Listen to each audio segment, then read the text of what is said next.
দর্শক আমন্ত্রণ যমুনার বিশেষ আয়োজন ডক্টর সন কলে। আপনাদের স্বাস্থ্য বিষয়ক নানান প্রশ্ন আর সেসবের তাৎক্ষণিক সমাধান নিয়ে আমাদের এই বিশেষ আয়োজন। আপনাদের সাথে পুরো আয়োজন জুড়ে সাথে আছি আমি ডাক্তার সিদ্রা ইকবাল। আমাদের এই আয়োজনে থাকেন দেশ বরেণ্য আর আধুনিক চিকিৎসা বিজ্ঞানে দক্ষ চিকিৎসকরা। আজ আমাদের আলোচনার বিষয় থাইরয়েডের সমস্যা, চিকিৎসা এবং করণীয়। আলোচনার জন্য আমাদের সাথে অতিথি হিসেবে আছেন ডায়াবেটিস মেডিসিন ও হরমোন রোগ বিশেষজ্ঞ অধ্যাপক ডাক্তার এম.এ. মান্নান, আনোয়ার খান মডার্ন মেডিকেল কলেজ ও হাসপাতাল। স্যার, আপনাকে স্বাগত জানাচ্ছি ডক্টর সন কলে। আসসালামু আলাইকুম সকল দর্শকবৃন্দ এবং আজকের এই আয়োজক যমুনা টিভির আমাকে আমন্ত্রিত করার জন্য আপনাকে অসংখ্য ধন্যবাদ স্যার, আপনার মূল্যবান সময় আমাদেরকে দিয়েছেন। স্যার, আমরা আজকে কথা বলবো থাইরয়েড নিয়ে। থাইরয়েড নিয়ে যে প্রশ্নটা প্রথমে করতে চাই, রোগীরা সাধারণত কোন কোন সাধারণ লক্ষণ নিয়ে বা কোন কোন সমস্যা নিয়ে আপনার কাছে আসেন এই থাইরয়েড রিলেটেড যে বিষয়গুলো রয়েছে তা নিয়ে? হ্যাঁ, তার আগে আমি একটা কথা বলি যে জিনিসটা হলো কি, থাইরয়েড একটা অন্তঃক্ষরা গ্রন্থি। এই গ্রন্থি সাধারণত গলার সম্মুখভাগে একটা প্রজাপতি আকারের গ্ল্যান্ড। এটাকে আমরা ইংরেজির এইচ অক্ষর আছে এই ধরনের। এটার ফাংশন অনেক অনেক বেশি। যেমন এটা না হলে মানুষেরই জন্ম হতো না, এমনও হতে পারে। আচ্ছা, এটা সাধারণত এর যে হরমোনগুলো আছে, এটা মানুষের ব্রেন ডেভেলপমেন্ট, মানুষের বাচ্চাদের গ্রোথ এবং বিশেষ করে এটা হরমোনের অভাবে মানুষের বুদ্ধিমত্তার বিকাশ হতো না। মানুষ তারপরে হৃদরোগের যদি এটা না থাকলে হৃদরোগ হয়ে যেত। আমাদের হাড়ের কার্যকর ক্ষমতা, পেশির কার্যকর ক্ষমতা, হাড়ের কার্যকর ক্ষমতা, এই হরমোনের অনেক রোল রয়েছে। বাচ্চা বৃদ্ধি এবং তার ব্রেন ডেভেলপমেন্ট, তার বুদ্ধিমত্তির বিকাশ এই হরমোনের খুব অনেক এইবারের একটা প্রতিপাদ্য আছে আমাদের 25শে মে বিশ্ব থাইরয়েড দিবস। এই দিবসের প্রতিপাদ্য একটা আছে, সারা প্রতি বছরই একটা করে প্রতিপাদ্য হয়, একটা থিম আসে। সে থিমটা হলো যে আপনি আপনার থাইরয়েড গ্রন্থিকে জানুন এবং এইটার রোগটা যত তাড়াতাড়ি পারে একে ধরে চিকিৎসা করুন এবং সুস্থ থাকুন। জি স্যার, তাহলে থাইরয়েড গ্ল্যান্ডের কি কি রোগ রয়েছে, সাধারণত কি কি রোগ আছে সেটা নিয়ে একটু জানতে চাই। থাইরয়েড গ্ল্যান্ডের সাধারণত আমরা দেখি যে এই প্রাথমিকভাবে যে আগে সবচেয়ে আয়োডিন ডেফিসিয়েন্সি ছিল, তখন আমাদের গলগণ্ড রোগ বলা হতো। গলাটা ফুলে যেত। এটা তেমন ক্ষতিকর রোগ ছিল না। এটা আর অভাবে মানে আয়োডিনের অভাবে এই গলগণ্ডটা বড় হয়ে যেত। এটা আমরা গ্রাম অঞ্চলে বলতো এটা ঘ্যাগ। এটা তাছাড়াও থাইরয়েড গ্ল্যান্ডের মেইন দুই ধরনের একটা রোগ হয়তো।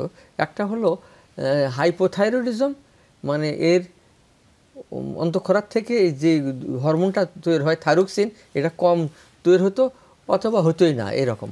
আর একটা হলো হাইপারথাইরয়েডিজম, বেশি বেশি তৈরি হতো, বেশি বেশি তৈরি হয়ে সমস্ত শরীরের উপর প্রভাব বিস্তার করতো, যাতে হলো কি ওই মানুষের অনেক অনেক অসুবিধা হতো। আর একটা হতো যে অনেক সময় দেখা যায় অনেক দিন থাকতে থাকতে এটা ক্যান্সারে পরিণত হয়। এই ক্যান্সার আবার 2-3 ধরনের হতো, ফলিকুলার, প্যারাফলিকুলার, আর একটা হলো আর একটা অ্যানাপ্লাস্টিক হতো, আর পেপিলারি কার্সিনোমা। এই ক্যান্সারগুলো অর্থাৎ থাইরয়েডের 3টা রোগ মেইনলি এখন হচ্ছে বেশি পাওয়া যায়, হাইপারথাইরয়েডিজম, হাইপোথাইরয়েডিজম এবং হচ্ছে ক্যান্সারের হতে পারে। আর কতগুলো আছে অ্যানাপ্লাস্টিক বলা হয়, বোঝা যায় না, এটা আরো বেশি ডেঞ্জারাস। আচ্ছা স্যার, আমরা একটু হাইপোথাইরয়েডিজম নিয়ে তাহলে কথা বলি। অর্থাৎ যদি থাইরয়েড হরমোনের নিঃসরণটা কিছুটা কমে যায়, সেটাকে আমরা বলি হাইপোথাইরয়েডিজম।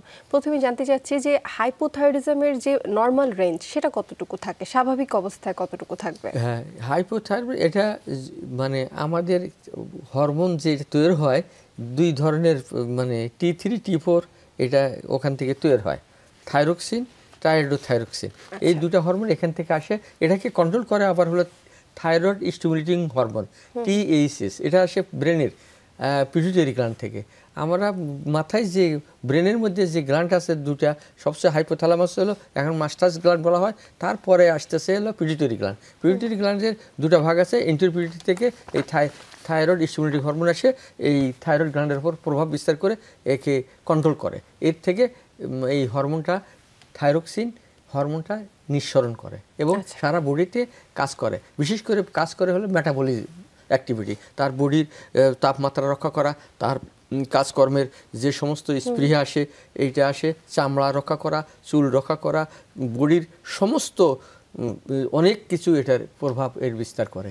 এটা খুবই একটা মানে গুরুত্বপূর্ণ হরমোন, যার অভাব হলে দেখা যায় হাইপোথাইরয়েডিজম হয়, যেটার কথা বললেন। হাইপোথাইরয়েডিজম যখনই হবে তখন সে দেখা যাবে তার সে সবসময় অলসতা ভাব মনে করবে, তার শরীর মুটিয়ে যাবে, চুল পড়বে।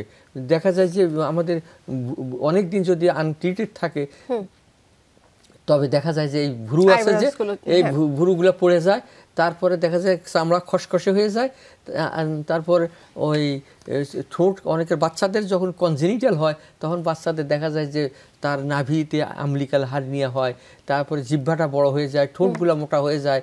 তারপরে এটা তো গেল স্যার সবগুলো সিম্পটমস। হাইপোথাইরয়েডিজম স্যার এটা নিয়ে আরো প্রশ্ন আছে। আপনি বললেন যে হাইপোথাইরয়েডিজম আসলে কি কি সাইন সিম্পটমস থাকতে পারে, এবার তার চিকিৎসা নিয়ে একটু জানতে চাচ্ছি, এবং হচ্ছে কাদের সবচেয়ে বেশি হাইপোথাইরয়েডিজমটা পাওয়া যায়। এখন এর আগে আমি একটু প্রথম থেকে বলি যে জিনিসটা হাইপোথাইরয়েডিজম বা হাইপারথাইরয়েডিজম, এই থাইরয়েড রোগটা এখন বাংলাদেশে অনেক দেখা যাচ্ছে। 10-30% পর্যন্ত রোগী দেখা যায়। বিশেষ করে মেয়েদের বেশি হয়, পুরুষের চেয়ে মেয়ের 9 গুণ বেশি এই থাইরয়েড রোগটা বেশি হয় মেয়েদের, অনেক বেশি। এবং বিশেষ করে যখন কনসিভ করে, প্রেগনেন্ট হয়, তখন তাদের প্রভাব আরও বেশি বিস্তার করে।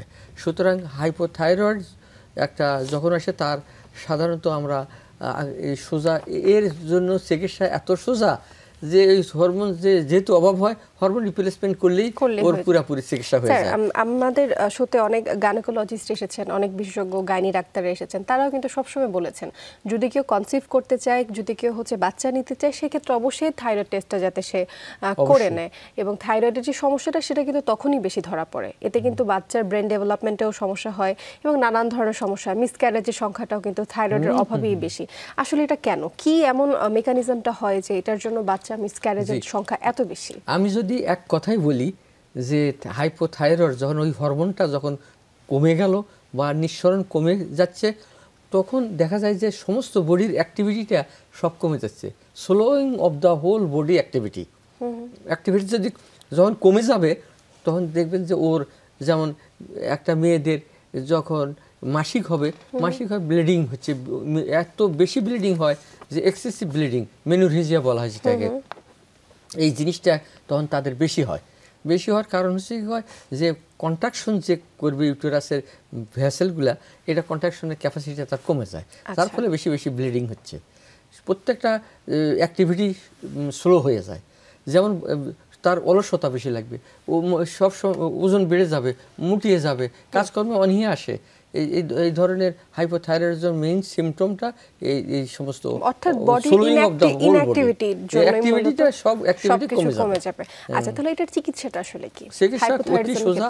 এই চিকিৎসা থাইরয়েডের চিকিৎসার জন্য আমরা বলি যে আপনি বিদেশ যাওয়ার দরকার হবে না, এই দেশে আমাদের ভালো ডাক্তার আছে, যে কোনো এন্ডোক্রাইনোলজিস্ট বা হরমোন বিশেষজ্ঞ ডাক্তার, তারা এটা ভালো চিকিৎসা দিতে পারবেন। ইভেন যাদের ক্যান্সার হয়েছে, ক্যান্সারের 100% প্রায় ভালো চিকিৎসা বাংলাদেশে আছে। প্রোটোকলটা সারা বিশ্বে একই, এর জন্য বাইরে যাওয়ার দরকার নাই। এর 2 ধরনের ট্রিটমেন্ট হয়।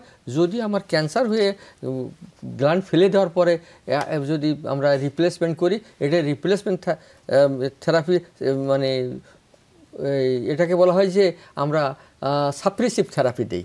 আচ্ছা, আর একটা থেরাপি আছে যখন একটা লোকের বিভিন্ন কারণে হাইপোথাইরয়েড হয়তো যে কারণে হয়তো অপারেশন করেছে গলার সাসপেক্টেড ক্যান্সারের জন্য, তারপরে তার ওই বিভিন্ন অটোইমিউন ডিজিজের জন্য হাসিমোটো থাইরয়েডাইটিস আছে, বিভিন্ন থাইরয়েডাইটিস আছে, এরপরে দেখা যাচ্ছে যে তার হাইপোথাইরয়েড ডেভেলপ করছে, এটাকে আমি রিপ্লেসমেন্ট থেরাপি বলি।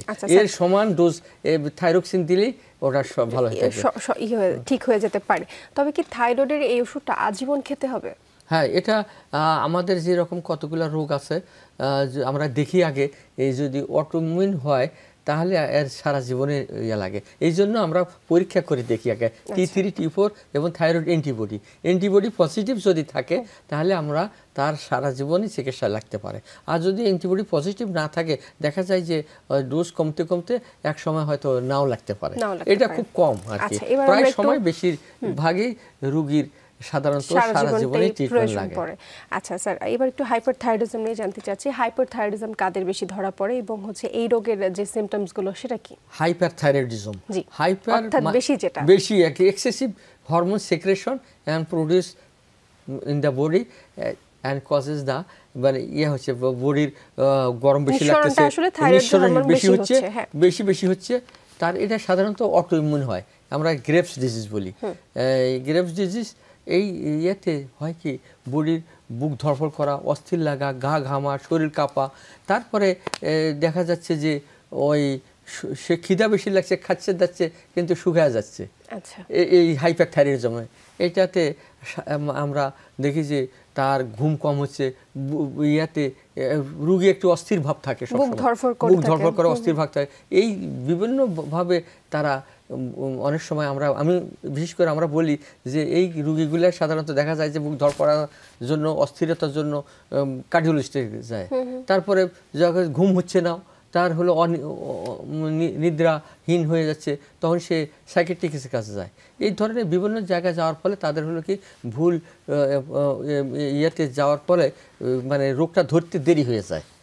সেই জন্য আমরা সাধারণত এই ধরনের সিমটম যদি থাকে তাহলে আমাদের একটা এন্ডোক্রাইনোলজিস্টের কাছে পরামর্শ নিলে সংশয় ধরে ওর পুরোপুরি চিকিৎসা দিতে পারবে, তার চিকিৎসা ও ওষুধ সুবিধা নিতে পারবে। স্যার, চিকিৎসা নিয়ে আরো কথা আছে। স্যার, আমরা হচ্ছে হাইপারথাইরয়েডিজম নিয়ে কথা বলছিলাম, হাইপারথাইরয়েডিজমের আপনি সাইন সিম্পটমস গুলো বললেন, এবার একটু চিকিৎসা নিয়ে জানতে চাই। চিকিৎসা কি রয়েছে হাইপারথাইরয়েডিজমের?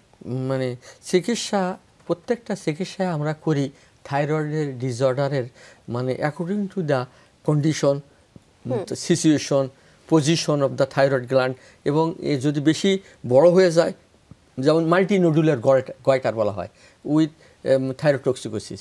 একটা আছে গ্রেভস ডিজিজ, ডিফিউজ বড় হয়ে তার হলো সাইন সিমটম, চোখগুলো বড় হয়ে যাচ্ছে, বের হয়ে আসতেছে, তারপরে শরীর কাঁপতেছে, তারপরে ইয়াতে অনেক সময় পায়ে হাতে অনেক দাগ হচ্ছে, চুল পড়ে যাচ্ছে। এইগুলাতে যদি থাইরয়েড আমরা তিনটা সাধারণত অপশন আমরা থাইরয়েডের এই সমস্ত থাইরোটক্সিকোসিস বা হাইপারথাইরয়েডিজম চিকিৎসা অপশন করি।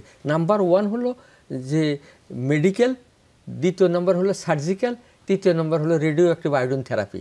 আমরা একটা থেরাপি দিয়ে এটা ডিস্ট্রাকশন করে দিলে সে ভালো থাকবে। নাম্বার 1 মেডিকেল থেরাপির মধ্যে আবার আছে, যেমন আমাদের দেশে অ্যাভেলেবল এই সমস্ত ওষুধ কার্বিমাজল, মিথিমাজল, ইনডেভার, এগুলো সমস্ত প্রোপানল আর কি যেটা বলে, এই সমস্ত ওষুধগুলো খুবই কার্যকর এবং আমরা সাধারণত দিয়ে থাকি। আর সার্জিক্যালের আবার কতগুলো ইন্ডিকেশন আছে, যদি অনেক বড় হয়ে যায়, রেসপিরেটরি শ্বাসনালীতে যদি প্রেশার দেয়, তখন সে শ্বাসের কষ্ট হয়, তখন এটা আমাদের অবশ্যই অপারেশন করে ফেলতে হয়।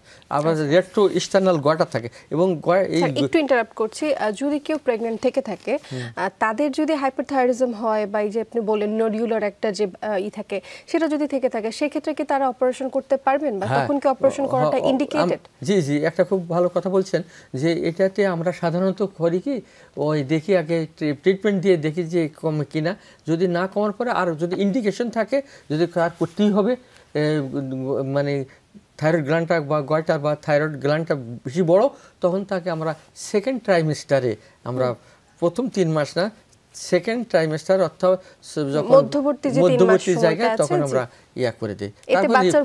বাচ্চার উপর কোনো ক্ষতি হবে না, কিন্তু ফার্স্ট ট্রাইমেস্টারে আমরা করা উচিত না বা করা হয় না।